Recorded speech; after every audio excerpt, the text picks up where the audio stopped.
Hi everyone. It had been quite a while since I last did a recording. Uh, this is another video on reflections.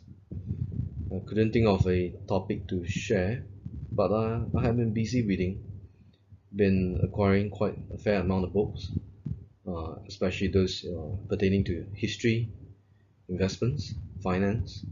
One of the latest books that I've gotten, uh, The Black Swan, right? Very good book.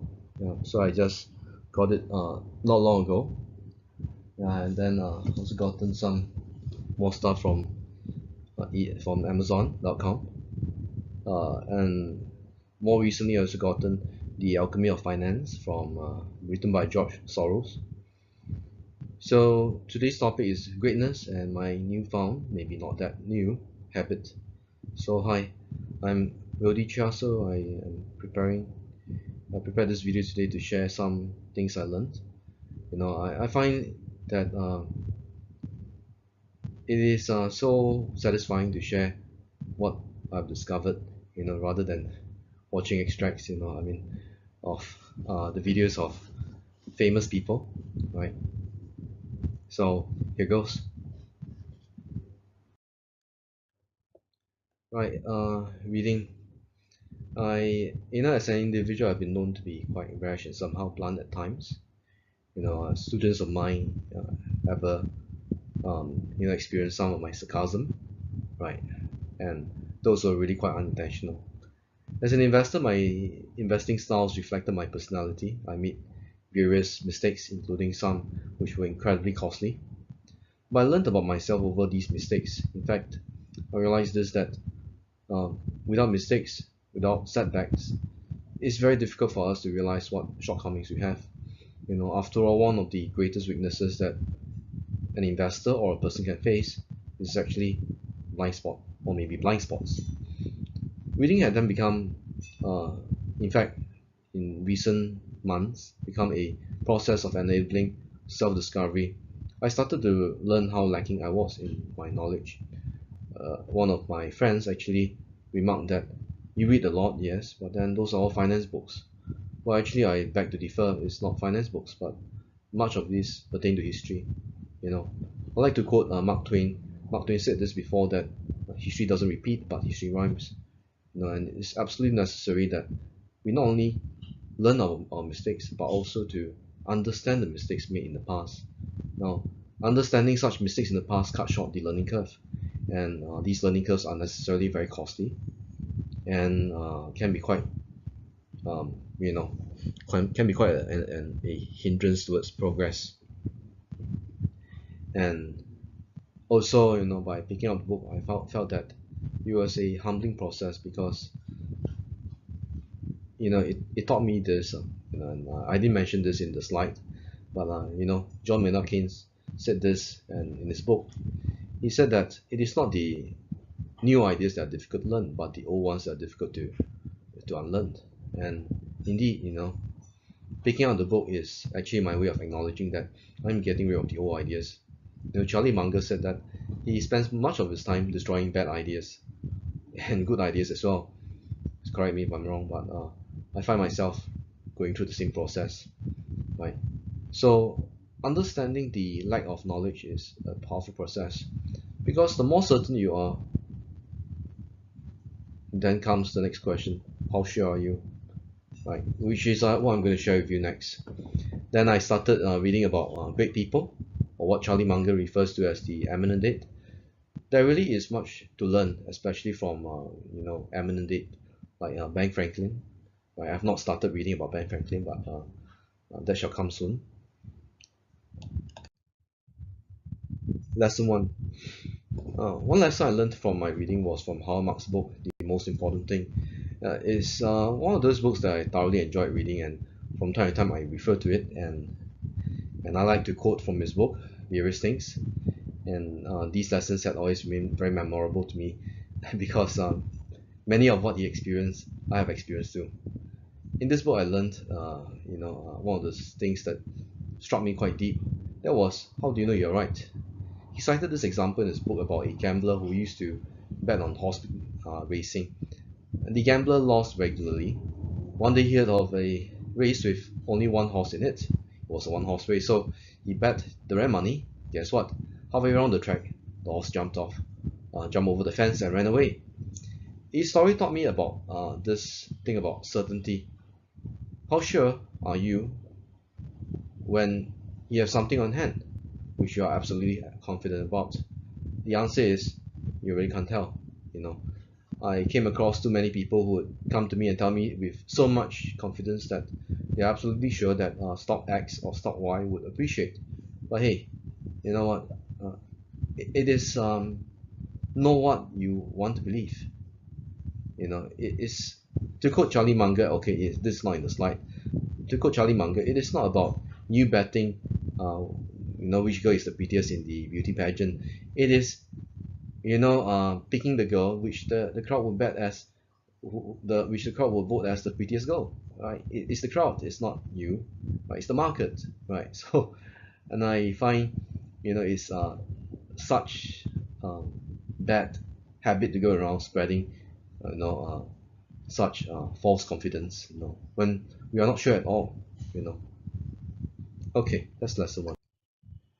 Lesson two, for sure, how often did you feel so certain and sure? Mark Twain said that it ain't what you don't know, but what you know for sure and ain't true.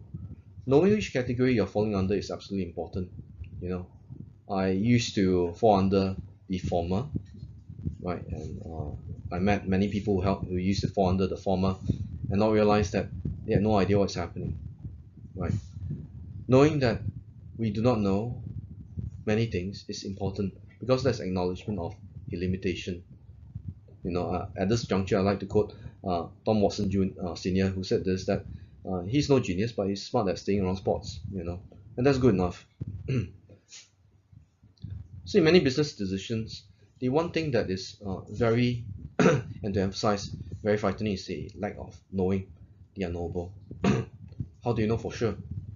Regulators act as if they have everything under control. Don't forget what John Kenneth Galbraith's book, The Crash of 1929, where he described that regulators really didn't have control over the market crisis waiting to blow. Right? It's a great book. It reminds um, a lot of things about history, And again, history doesn't repeat, but it rhymes. You can't depend on regulators or rule makers to go around installing all rules and parameters to regulate and promote orderly and fair trading market. The same actually applies to everything else, right? The world out there is really um, not a level playing field. There is a lot of what I call it uneven playing field. So knowing that you cannot be sure is very important. Lesson three. I quite like this. This is actually not the second lesson, but the third lesson. Right? This other lesson I got it off Ray Dalio's book, titled Principles. Mm, it was another book that I had so much interest in reading, and again, one of those books that I go back rereading from time to time. In this book, it is mention of an abundance of confidently expressed bad opinions. How often have you received such bad opinions? You can't tell the adverse effects of such opinions, but you can be absolutely sure that the effects are immeasurable. Like the roots of a parasitic virus which grows underneath the skin and is impossible to remove, right? Or to quote Warren Buffett's often cited statement that the chains of habit are too light to be felt until they are too heavy to be broken. Right? Exactly, I mean, such things are very invisible and grows deep. Being able to discern between good from bad opinions is absolutely important in investments as well as many things in life. And of course, uh, that that also is key in helping us to avoid costly mistakes. You know, it is also rocket science that absolutely no rocket science that if a bad opinion can cause you to lose 50% of your progress, you need 200% improvements in progress in order to recoup your old losses and in addition gain an additional 50% over the initial start of your, if applicable, investing journey. Right? So setbacks can be terrible, but yet again, uh, To quote Howard Marks, he said this, that experience is what you get if you fail to get what you wanted to achieve, right? Which is exactly true. Okay, next lesson. Lesson 4. This is yet another very important lesson. Knowing when to tell yourself that you have no idea, and that's really beyond your ability, that literally puts the brakes on potentially and often very harmful decisions. You know, don't forget about ego earns no returns, but puts your progress at risk. You know, you can, rise to the occasion. You could run, on the track at insanely fast speeds, but then all these come at very high cost. The cost of potential damage to your ligaments, and causing muscle damage. You know, so it's important to at times step back and really tell yourself that this is your threshold, right? And for me, I find that this is especially applicable, in the market. The market is a dangerous place, so is the world around it, and you can't be certain about yourself knowing it all. So it pays to acknowledge a lack of expert knowledge when necessary. Strong beliefs. Now, so often have I seen people going around telling others what they ought to do, what they shouldn't do, especially in the financial markets. Actually, the same also applies to many other things like what? Education, career, marriage, even choice of life partner. It's quite unbelievable. People have an opinion just about everything, right? People going around to impose their rigid beliefs on others. That's commonplace. An example was a friend who went around sharing about value stocks, and another acquaintance sharing his wealth management products. Now, there is really nothing wrong with that, but it does bring up a very important statement, from Demosthenes. That is, for what the man wishes, that he shall believe. You know, there is really no explanation why these people go around with such strong beliefs, and then why they have chosen to embrace these beliefs. But yet, we have every right to choose to throw out these, strong beliefs. Now, I'm not saying that all strong beliefs are bad, but some of these strong beliefs are necessarily uh, not very constructive.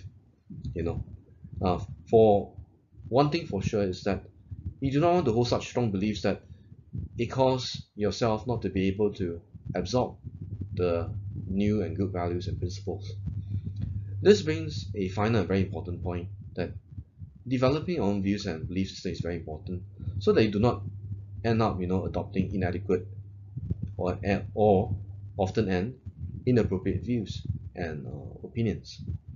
So my view is that, if you read enough, generally you should be able to form fairly reasonable views, right? Views that should be quite right over the long term, and I'm sure that beats having to listen to people who have no real basis for their beliefs, their strong beliefs and values. Right. Lesson 6. I have nothing to add. I don't believe in adding comments or opinions if there isn't any to add. Some of my ex-students would come to me at times, or even current students, ask me about the stock market. Actually, I often reply, with Charlie Munger's well-quoted line, I have nothing to add. No, it is a mistake to add anything in response, if you have nothing to add. So I'd rather not be a culprit or villain, to cause people to make the wrong decision. After all, the honest fact is that I really have no idea what else I can add. Yeah, and truly, uh, I have been listening to Charlie Munger's interview um, a fair number of times and quite a number of times. He often add this in his interview. He says that our greatest duty is to remain as unignorant as possible, right? And as such, even if you are extremely unignorant, there'll always be certain occasions where we really have nothing else to add, right? Okay, lesson 7. One book I enjoyed reading long ago was this book titled Fooled by Randomness by Nassim Nicholas Taleb. The lessons are deep. I read it first on Google Books, and then I subsequently bought the physical book, which I had intended to revisit at a later point in time. Why would I revisit a book at a later point in time? In fact, there are people who ask, why do I keep such a large inventory of books? In fact, I have a fairly large inventory of books, but not to the extent where I can't walk into my bedroom. Uh, Quite simply, the lessons and the appreciation of these vary and evolve over time. You know, like the book, The Most Important Thing by Howard Marks. Quite a few times when I revisited the book, I realized that the lessons shared are quite different in the way I interpret these. Now, anyway, back to the point. Right, so one particularly memorable story mentioned in the book, Food by Randomness, was a game of Russian roulette, where 6 men would go on the stage, and the survivors would then walk away with prize money. 5 men would then walk ahead looking incredibly smart and intelligent, right? While one would lie there dead, looking dumb and stupid. Understanding the significance of the role of luck is very important, like in this story of the Russian roulette, you know, uh, in fact, it's not something that is in the story, but it's something very real, where in practice there are so many people that take reckless risks, you know, and these reckless risks have a tremendous uh, impact, and the risks are not well understood until the risk event occurs. And finally, to quote on this topic and subject, that how do we define risk? Now, the absence of risk is not defined as a risk event that has yet to occur, you know, right? Risk is not absent if the event does not occur or has yet to occur. We have to realize that risk itself refers to events that are likely, probable to occur, and the probability really depends, right? So it is foolish to assume that risk events that has yet to occur are unlikely and improbable to occur, right? Such assumptions are flawed and very dangerous to make. You know, one day I came across a certain stockbroker. He mentioned about certain clients who had made great money, by trading on margin.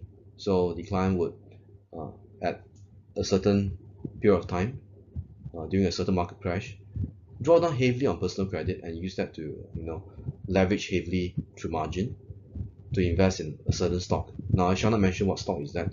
So this man, he came out looking extremely smart and intelligent because he managed to make a few times of his initial investment. So he made his money. But that exactly reminded me of the game of Russian roulette in uh, Nassim Nicholas Taleb's book, right? Do we want to live life, putting ourselves through such risks which are unknowable? Okay, maybe if you know the risks that are involved, but are these risks worth taking? To quote, was it Charlie Munger or Warren Buffett, that you know many people, very many smart people, tend to do dumb things. With high IQ, we tend to be very prone to certain acts of stupidity, and that's quite true. Right? I mean, being too intelligent and thinking that there's something we can do is absolutely dumb and stupid at times. So, and coming back to the point that reading allowed me to reflect upon these, and these are truly quite, deep lessons. Right? I can't emphasize enough that, anyone who wants to invest in the markets ought to be familiar with and to be well versed in these lessons of history. And interestingly, I realized this. Okay, it's not on the PowerPoint. That is, Ray Dalio actually had. I can't remember where I read this from, but Ray Dalio actually mentioned that he read much about history after he lost in the 1984 crash. Right. So if you do not know what exactly happened, you can do a Google. You can read that up. But yeah, and it's very important to realize that we have no idea when we think that we have an idea about what's going to happen, but at times we have no idea at all, right? So that's my sharing for lesson 7. Right, so understanding the significance of the role of luck is very important. Right, that's it for my sharing. Right, there are actually a lot of lessons that I'd like to share, but well, that's quite a bit of things to share, and well, probably by the time I share from next time, I might have completed a few more books. Right, till then I will try to share more of those things that I come across. Thank you for listening.